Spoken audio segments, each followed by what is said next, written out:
get ready for a quick quest guide for the Fairytale Part 2 Cure a Queen quest, in which the main rewards for completing are gaining access to fairy rings, unlocking the ability to put a fairy ring in your player-owned house with at least 85 construction, a 2,500 experience lamp that can be used in any skill over level 30, and additionally 2,500 thieving and 3,500 Herblore experience, plus 2 quest points. You'll need to have completed the Fairytale Part 1 Growing Pains quest before taking on this one, and additionally you'll need to have level 57 Herblore, level 49 farming, and level 40 thieving for this quest. Then when it comes to items, you'll just need a Dramen Staff, a Vial of Water, and additionally a Pestle and Mortar. When it comes to recommended items, you'll want a combat method, including both a weapon and some armor, to defeat multiple level 145 Goraks. You cannot use protection prayers against these enemies, however they are thankfully safe-spottable with some creative positioning. If you are a relatively high level, then you can use melee here,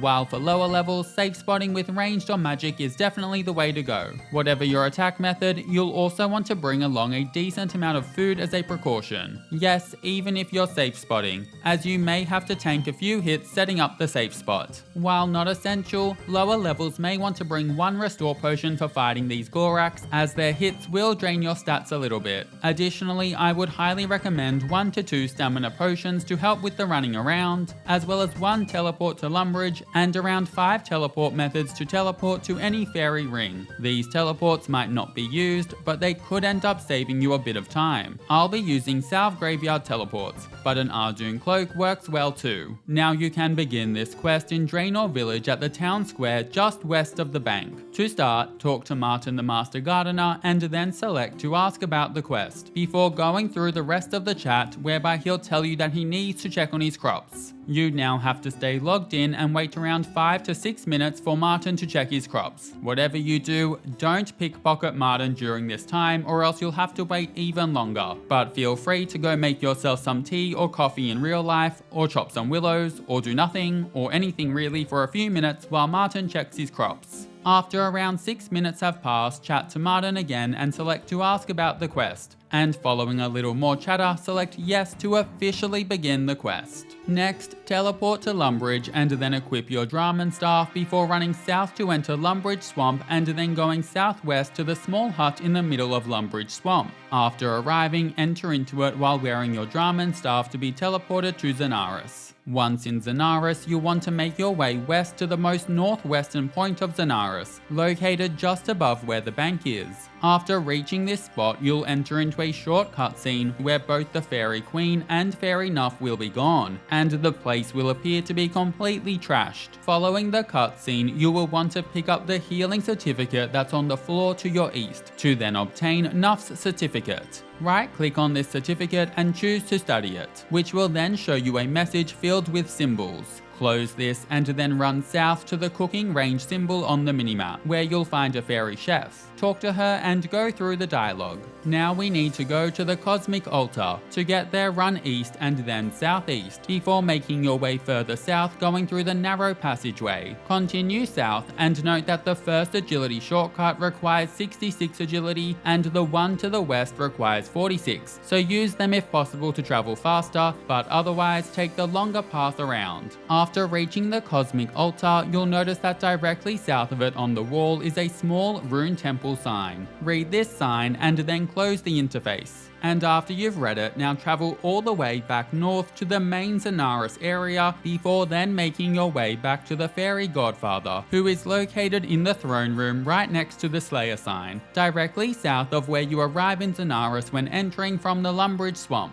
Talk to the Fairy Godfather and ask, where is the Fairy Queen? And then after going through some more chat, ask, where could she have been taken to? And finally, after some more dialogue with the Fairy Godfather, say, yes, okay. Next, go a little north where you'll find the Fairy Coordinator. Talk to her and choose to ask about the Fairy Rings, before then spacebarring through the chat with her. Afterwards, run west, past or through the wheat fields to the transport sign on the map. Here you will find Fairy Fixit. talk to her and ask, "Why are you carrying that toolbox?" and then go through the chat with her. Awesomely, fairy rings are now unlocked. Now ensure your Dramen Staff is equipped and that you have enough certificate in your inventory, and then right click configure on the fairy ring before aligning it to the code AIR and then teleporting. Next, configure the teleport to the code DLR and then teleport. Following this, configure to the code DJQ and then teleport, which won't see your location change, and then for the final time choose to configure the fairy ring to the AJS code and then teleport. If done correctly, you'll arrive at the Fairy Queen's hideout, which is a secret location that has a similar look to Zenaris. Run to the most northeastern section of the hideout location and then talk to Fairy Nuff to find out that the Fairy Godfather is a power-hungry douchebag who's trying to take over. During the conversation, Fairy Verywise will appear and reveal that the Fairy Godfather has enlisted an army of orcs, and you will then be tasked with getting the Queen's gold Secateurs back. Now run back to the most southwestern part of the hideout and right-click to take the fairy ring back to Zenaris, and then run east and return back to where the Fairy Godfather is hanging out in the throne room. Now you'll see that the Fairy Godfather has two henchmen. Stand to the south of the Godfather, and then when he and his two henchmen are all facing away from you, pickpocket the Fairy Godfather to receive the Queen's Secateurs. Note that if you fail this or if you're spotted, you'll be teleported out of Zenaris and have to make your way back. And this is where the teleports to a fairy ring come in handy as a time-saving precaution. I failed this a few times, so hopefully you'll be a bit better at this than I was. If you're using Salve graveyard teleports, then run a tad northeast to the fairy ring to get back, or if you're using Ardougne Cape teleports, then run east from the monastery.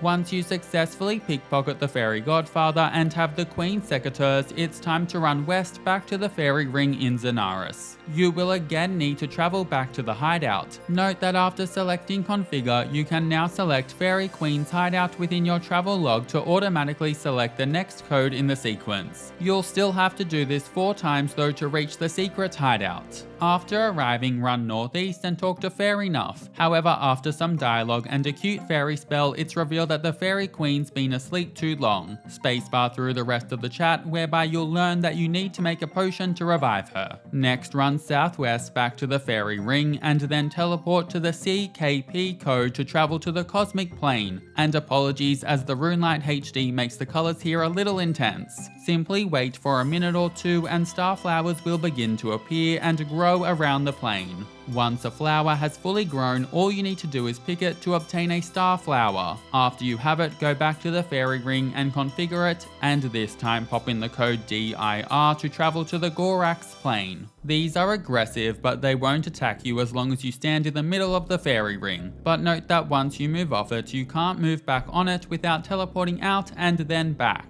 Once here, you'll need to kill Goraks until you receive some Goraks claws as a drop, which has around a 1 in 3 drop rate. Be careful because these Goraks can hit a little high, but provided that you've got some food on you, then you should be okay. You can safe spot these using terrain too. Personally, I went west and then lured the Goraks so that they would get stuck to the north of me when I moved south while hugging the wall. Doing this should see the Goraks all get stuck trying to reach you as long as you stay next to the wall. Of course, higher levels can choose to melee these as well. After you receive your claws drop, run back to the middle of the room, ensure that you're wearing your Dramen Staff, and then take the fairy ring back to Zenaris. Now once again make your way to the Queen's hideout by choosing configure on the fairy ring and then choosing Fairy Queen's hideout from the travel log and repeating this 4 times to arrive back at the secret base. Next, run northeast back to where Fairy Nuff is, and it's then time to make a potion. First, use your star flower on your vial of water to obtain magic essence unfinished. Next, use your pestle and mortar on your Gorak claws to obtain Gorak claw powder, and then use this powder on your magic essence unfinished to make an orange magic essence potion. Potion in hand, talk to Fairy Nuff, who will tell you to use the potion on the Queen. Now be very careful not to drink it yourself. You will want to right click and select to use the magic essence and then use it on the Fairy Queen who is lying on the stretcher to revive her. After she's been revived, talk to the Fairy Queen and go through all of the dialogue whereby she'll be told about the Godfather's betrayal. After the chat finishes, bam, quest complete. you'll be awarded access to fairy rings, and you'll unlock the ability to put a fairy ring in your player-owned house with at least level 85 construction. Additionally, you'll be given a 2,500 experience lamp that can be used on any skill over level 30, as well as 2,500 thieving and 3,500 Herblore experience, plus 2 quest points. Thanks for watching, catch you in the next quest.